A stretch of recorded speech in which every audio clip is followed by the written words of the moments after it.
Salut à tous. Donc, comme convenu dans la vidéo précédente, on vous a dit qu'on vous ferait un petit camping-car tour donc sur notre Itineo SB 740 de 2017.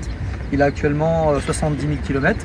Donc on fait ce camping-car tour pour vous le présenter et surtout parce qu'il va être en vente d'ici quelques jours.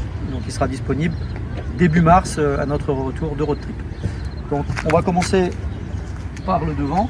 Donc ici on a une première trappe où à l'intérieur on a un espace pour 2 bouteilles de gaz.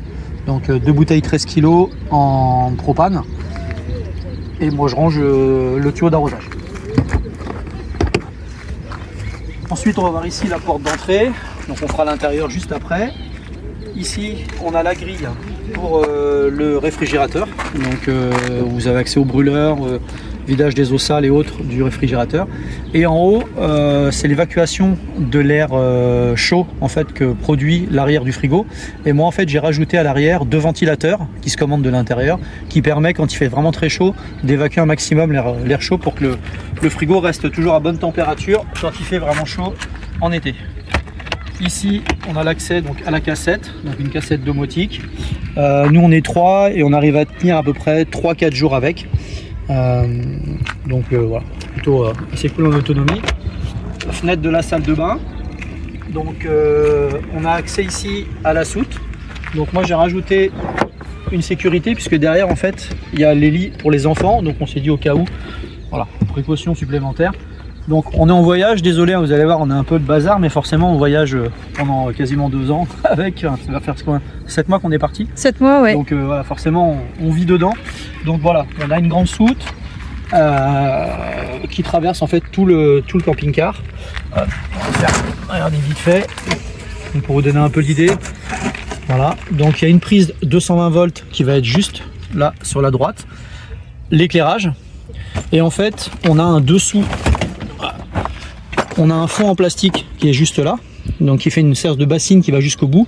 Et donc moi j'ai rajouté des planches coulissantes, des morceaux à peu près de 40 cm qui vont jusqu'au bout, ce qui permet en fait de stocker une première série de choses en dessous et de stocker par dessus encore autre chose. Donc en dessous c'est souvent des caisses, hein. Il y a les fauteuils et après ça va être des caisses avec des caisses de rangement qu'on peut tirer et les faire coulisser.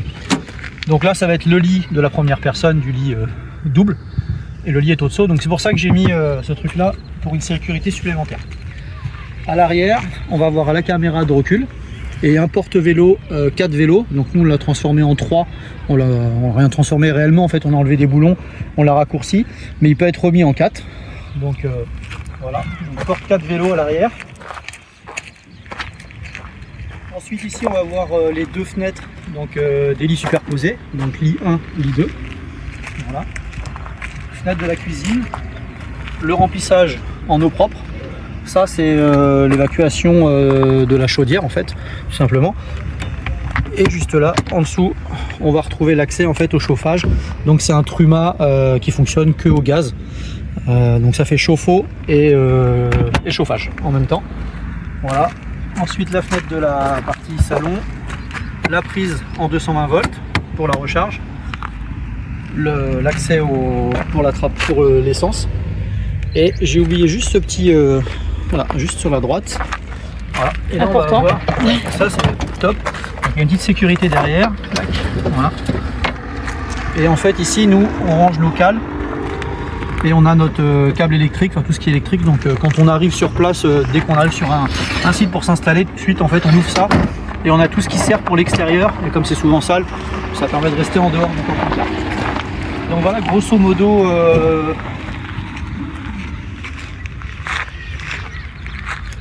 je pense qu'au niveau de l'extérieur, on a fait le tour. Il y a une bande de LED en bas, voilà, grand pare-brise.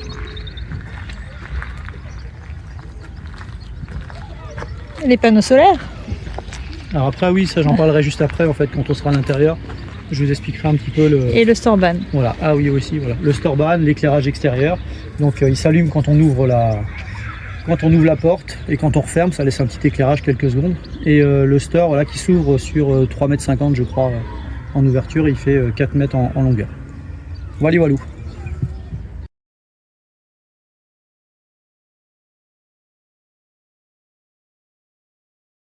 Donc on va passer maintenant à l'intérieur du véhicule. Donc déjà on a une poubelle que nous on a modifiée, on a mis une petite poubelle comme ça parce que la poubelle d'origine on n'aime pas trop, mais on l'a toujours, on pourra la remettre. On a un store occultant ici, et super important, on a aussi hop, la petite moustiquaire qui va bien.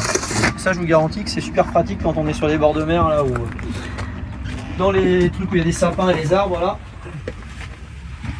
Alors le poste de pilotage. Bon, on a du classique, Fiat Ducato, rétroviseur électrique, ABS, l'airbag. On a la clim sur la partie porteur. Qu'est-ce qu'on a d'autre? Au niveau des rangements, on a un vide-poche ici. On en a un ici, clac, et on en a un ici. Et super pratique là pour hop, le passager, pour mettre les cartes et bon, tout ce qu'on veut en fait. Il y a... Ou de la nourriture. Et la nourriture aussi. On a ça aussi ici. Et pour finir, on a un autoradio Alpine. Donc qui est branché en USB avec le téléphone, donc voilà, c'est top top. Donc pour la partie salon, on va avoir donc cette table qui bouge à gauche à droite, on peut la tirer en avant, en arrière, et on peut lui faire des demi-tours suivant ce qu'on a envie de faire. Donc nous, ce qu'on aime bien quand on regarde la télé, hop, on pousse ça comme ça. Il y en a un, bah tiens, on a eu un, voilà, sans les chaussures, un qui se met ici, hop, et le deuxième, voilà, qui s'allonge comme ça, et comme la télé est juste en haut, en fait on est posé, on est bien. Donc c'est un salon où on peut être, on a fait des apéros à combien là-dedans 6 On a été jusqu'à 10. On était jusqu'à 10 bon. Oui, avec la partie arrière, mais ouais. Jusqu'à 6, 7, 7 c'est jouable. On tient. Donc la table aussi, elle monte et elle descend pour pouvoir faire un lit, puisque cette partie-là en fait se transforme en lit de place. Donc on a le lit pavillon au-dessus du salon qui descend, qui fait le lit de place, un lit de place ici, et puis après dans la chambre, vous verrez, je vous montrerai, il y a encore 3 couchages possibles. Donc grâce à la magie du montage vidéo, je vous ai installé en mode nuit, puisque j'étais en train de vous parler à l'instant des modes de couchage, donc ici et sur le lit pavillon. Donc là en fait on vient de tirer les rideaux, en parlant de rideaux d'ailleurs, on les a doublés avec un tissu en imitation en lin, donc c'est un petit peu plus épais, c'est plus chaleureux, et je vais vous montrer vite fait comment on fait pour quand on va aller se coucher le soir. Ça prend 2 secondes. Donc on descend, hop, celui-ci, hop, on descend le deuxième, on le tourne, on appuie sur le blocage qui est là, tac, on descend le lit. Donc vous avez vu, il y a, en fait on a deux petits spots en fait, ici, il y a un système, si on oublie de les éteindre, voilà, ça s'éteint tout seul. Hop, on enlève la petite élastique et on ouvre le lit. Donc là-haut le spot il est déjà allumé, c'est qu'en fait, bon c'était pas pour la vidéo, on l'a allumé, mais si vous oubliez, vous faites le lit, vous remontez le lit, vous oubliez d'éteindre la lumière, dès que vous fermez le lit, il y a pareil un contacteur qui éteint la lumière pour éviter que ça chauffe et que ça consomme de l'électricité. Voilà, donc on est sur un lit de 140 par 190, on a une petite échelle que je vais installer tout de suite.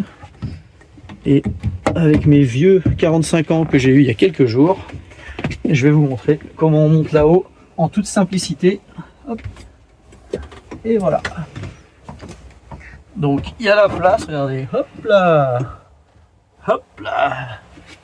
Voilà, même en hauteur, vous voyez, je fais 2,05 m, non, 1,70 m.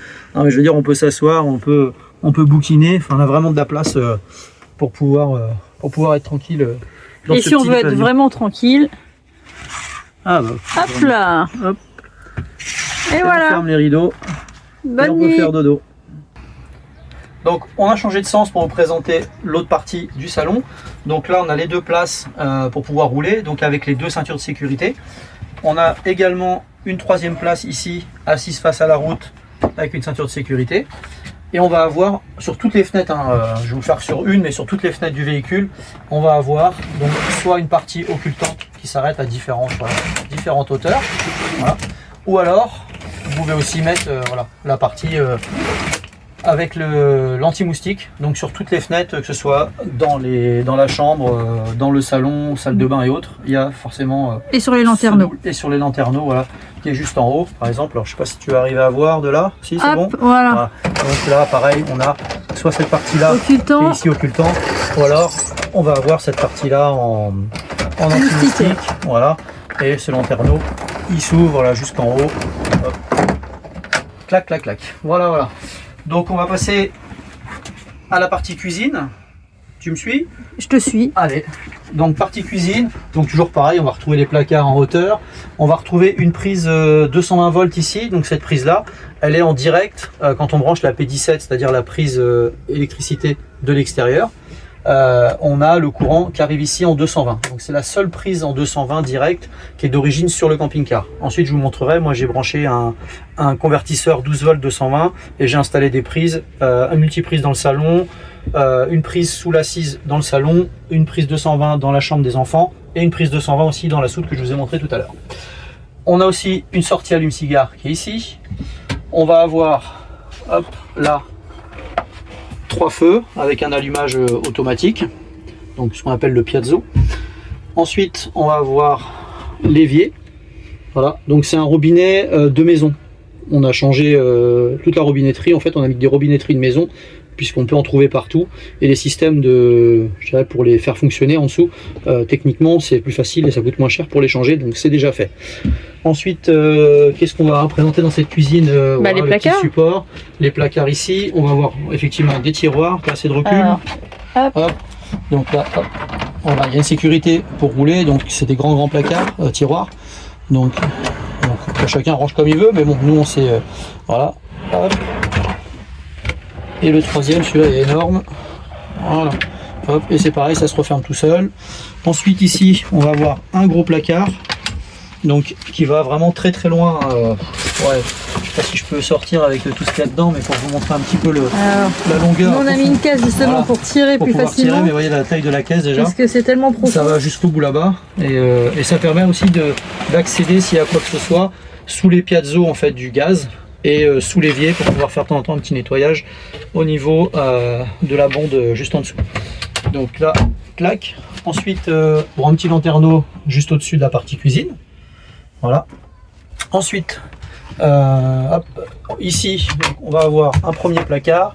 Donc je ne vais pas vous la sortir, mais vous allez comprendre. Hein. On a un téléviseur ici, donc il est quasiment neuf. On a acheté le véhicule en octobre 2023 et on a changé la télé quasiment dans le mois qui a suivi. Donc on a mis une Smart TV et on a mis un petit peu plus grande que d'origine. Là c'est un emplacement, soit on met un four, c'est accès, enfin il y a la place pour le faire, mais nous on s'en sert de placard à gâteau. On est vraiment on est en four. C'est quoi le modèle que tu utilises là? C'est le Omnia, voilà. Et ça fait le boulot et ça évite, voilà. Quand on voyage comme nous, les placards c'est hyper important. Voilà, et puis on va retrouver un petit congélateur comme à la maison. Donc on va voir, ça fonctionne bien, tout est bien, c'est bien gelé à l'intérieur. Voilà, et on va avoir un frigo taille classique. Voilà, donc d'ailleurs c'est un peu vide, il va falloir aller faire les courses dans pas longtemps. Donc c'est un frigo Trimix, donc il fonctionne soit au gaz quand vous êtes en autonomie, soit au 220 quand vous êtes branché sur le 220 en extérieur, ou en roulant il passe en 12 volts. Allez, on continue avec la partie salle de bain et toilette. Donc il y a une première porte coulissante et une deuxième porte coulissante. Donc plusieurs utilisations. Donc déjà sur la gauche, on va avoir la salle de bain, donc la partie douche. Donc une ouverture ici pour pouvoir évacuer l'humidité, la lumière, pommeau de douche, colonne de douche, avec des petits rangs pour pouvoir ranger un peu les gels douche. Il y a même aussi une petite barre en haut, une sorte de petite tringlerie qui nous permet en fait d'étendre les serviettes une fois qu'on a pris la douche. Et on a une porte, voilà, hop, en accordéon, PVC, clac clac, avec le petit système qui permet en fait de bien maintenir la porte quand on roule. Et donc du coup, en face de la douche, vous allez retrouver la partie toilette et le petit lavabo. Donc on a rajouté nous un petit rangement ici avec 3 petites étagères qui est super utile. On va avoir d'origine un petit placard en bas, donc hop, avec 2 étagères. On en met pas mal dedans quand même. Ouais. On a rajouté aussi un truc pour le papier toilette. Et on va avoir un rangement en hauteur également. Hop, voilà, pour ranger ce qu'on veut, hein. Rangement en hauteur, voilà. Et nous, ce qu'on a fait, si tu te recules un petit peu, on va pouvoir montrer un peu le rideau aussi. Et parce qu'il y a quoi dans cette salle de bain aussi? Bah, il y a des toilettes. Ah bah oui, il y a des toilettes. Ah bah oui, voilà. Bah, d'accord. Oui, voilà. Il y a des toilettes, c'est un peu utile.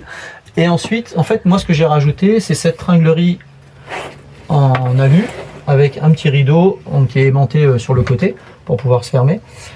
tout simplement pour pouvoir garder le passage entre l'avant du véhicule et la chambre qu'on va vous présenter juste après.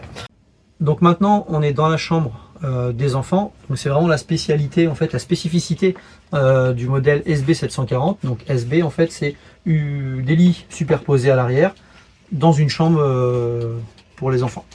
Donc on a un premier lit en haut, un deuxième lit en bas, le lit du bas, et on a la possibilité d'enlever le matelas et de pouvoir remonter la planche qui est sous le sommier pour le refermer juste au-dessus ici, et ça permet en fait de doubler la superficie de la soute. Ensuite sur chaque lit on va avoir des petits rideaux, des petits rideaux de protection pour éviter de tomber. Ensuite, et des rideaux pour l'intimité. Et des rideaux, voilà, d'intimité. Hop, voilà, un ici pour entre chaque lit. Puisque comme on disait, l'avantage de ce système-là, c'est que comme on a des portes, on peut aussi le soir fermer la porte de chambre pour que les enfants ils aient leur petit coin. Ensuite, donc qui dit lit 2 places. Alors aussi, chaque lit a sa fenêtre et sa petite lumière à l'intérieur. Ok. Donc ça, on va avoir pour chaque enfant aussi un placard de rangement, une petite étagère et alors de ce côté-là, nous, on a fait une penderie, donc étagère penderie. On retrouve aussi une planche avec un petit support, mais je vais vous expliquer dans 2 secondes à quoi ça sert. Hop. Donc le petit canapé, le petit placard, la petite penderie. Et de l'autre côté, on va retrouver exactement la même chose avec le petit canapé, une place, le petit placard de rangement et alors un ici autre un autre placard, donc qui il n'y a pas une penderie. Côté, voilà. Voilà. Moi j'ai fait des étagères, c'était une penderie à la base, mais j'ai rajouté les petites étagères, c'était voilà, par rapport à notre utilisation, c'était plus pratique. Et on va retrouver aussi le mât qu'on peut relever et descendre pour la télévision. Voilà. Donc, et sous chaque petit siège, il y a aussi des coffrets de rangement. On va avoir des coffrets de rangement, voilà, ici et d'autre côté.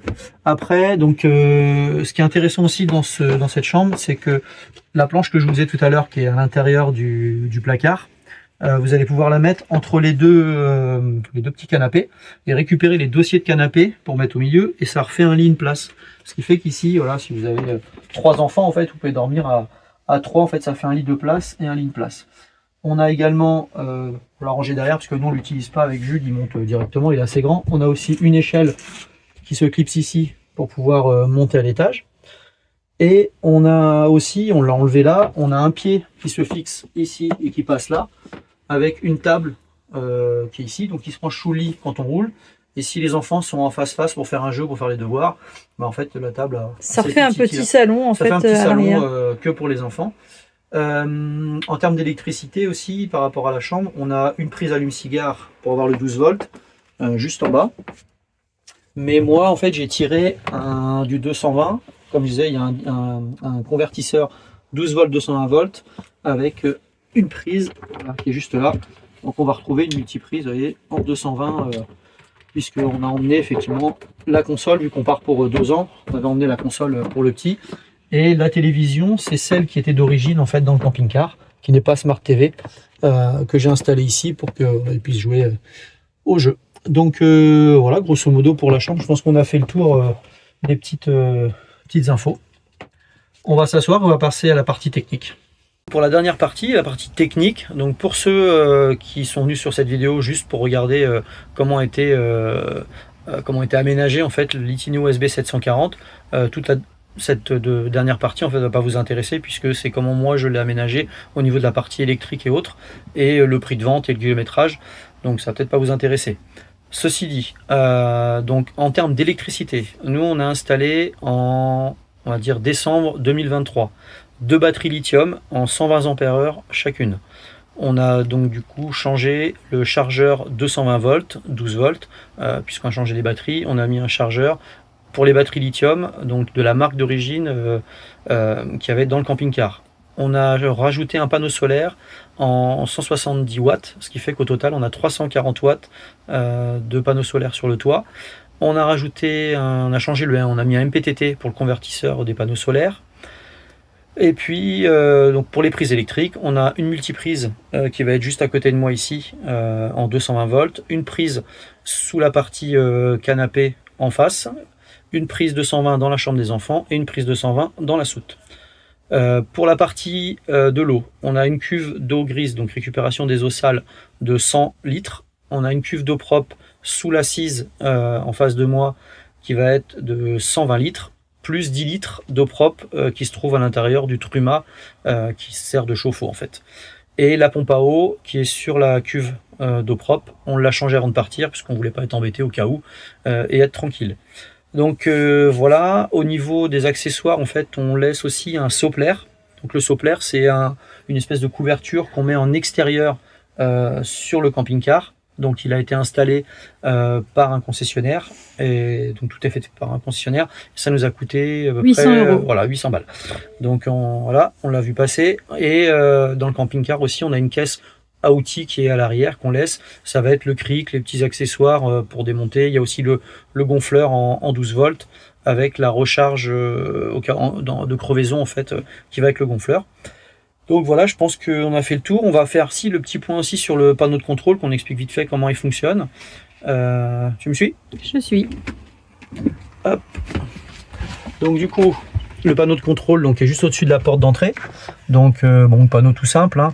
On va avoir donc tout ça en fait, on peut couper ici en appuyant là. Donc je vais pas le faire, on va le faire sur celui-là. Par exemple, voilà, ça l'allume suivant si on l'utilise ou pas. Donc on va avoir la commande pour tout ce qui va être auxiliaire en 12 volts dans le camping-car. On va avoir la commande de l'eau de la pompe, donc à bien couper quand on sort très longtemps du camping-car, parce que s'il y a une fuite, la pompe elle continue à vider toute l'eau. S'il y a une fuite, il faut la couper souvent quand on part longtemps. Donc ça va être l'éclairage à l'extérieur quand vous faites les apéros dehors. Ça c'est pour tout l'éclairage à l'intérieur du camping-car. Ensuite on va avoir les niveaux. Donc ça va être les niveaux d'eau propre. Donc on est sur du 100%, donc on vient de faire les services. On est branché en 220, donc on va avoir 13 volts 20 sur les batteries au niveau de la cellule. Et quand on n'est pas branché, si on appuie une deuxième fois, on va voir le pourcentage de batterie qui nous reste. Ça va être des tranches de 25%, donc 25, 50, 75 et 100, comme pour l'eau propre d'ailleurs. Et là, ça va être la batterie du porteur, donc la batterie qui nous sert à démarrer le camion. Et pareil, si vous appuyez une deuxième fois, quand vous n'êtes pas branché, vous avez les pourcentages qui vous restent. Et ça sert à éteindre le panneau de contrôle dans sa totalité. Et donc de mettre hors circuit tout le camping-car pour le mettre par exemple en hivernage. Ensuite là, ça va être les commandes d'éclairage de tout le véhicule. Et ici, on a la commande du chauffage et de l'eau chaude. Et ensuite, donc du truma. Ensuite, quelque chose qu'on ne vous a pas parlé, qu'on a oublié, qui est sous nos pieds. Et ben, ça va être bien pratique. Ouais, ça va être une sorte, une cave. Et donc, comme je vous disais, on vous a pas parlé de on appelle ça la cave. On la cache sous un tapis. Une petite cache, voilà, qui est ici. Donc, à l'origine, cette trappe, en fait, elle se soulève et puis faut la mettre sur le côté. Donc moi, hop, je suis un peu feignant. Donc j'ai rajouté des petites charnières. 2 petites charnières ici qui soulèvent automatiquement la plaque et qui la maintient ici. Et grosso modo, dans cette cave, on peut mettre 2 packs d'eau, un pack de lait, quelques gâteaux apéritifs. On va avoir aussi un paquet de sopalin et un paquet de papier toilette d'avance. Donc pour vous donner un petit peu le contenant de cette cave. Voilà, donc est hyper pratique. Voilà, et on cache nos petits stocks juste en dessous. Et donc pour la partie kilométrage, disponibilité et prix, grosso modo aujourd'hui il a 70 500 km. On a encore 2-3 000 km à faire, donc il aura moins de 75 000 km quand on va rentrer fin février, début mars. Le temps ensuite de faire le contrôle technique, les petits entretiens et autres dessus, je pense qu'il pourrait être disponible mi-mars. Donc il est en bon état général, hein, pas de souci. Ceux qui sont vraiment intéressés, on pourra aller dans le détail avec des photos et on pourra en discuter en attendant qu'on revienne. Et après vous viendrez le voir quand on sera rentré en France. Et pour le prix, donc aujourd'hui on part sur un budget de 53 000 €. Voilà, par rapport à tout ce qu'on a vu, je pense que dans l'état, voilà. Donc je pense qu'on est pas mal. Donc si vous êtes intéressé, vous pouvez nous joindre sur Facebook, via les réseaux, vous allez nous retrouver Interdits on the Road. Vous sur tapez, YouTube. On est un peu partout. On est un peu partout. Voilà, et ben on vous fait des bisous, puis on vous dit j'espère à bientôt. Ciao.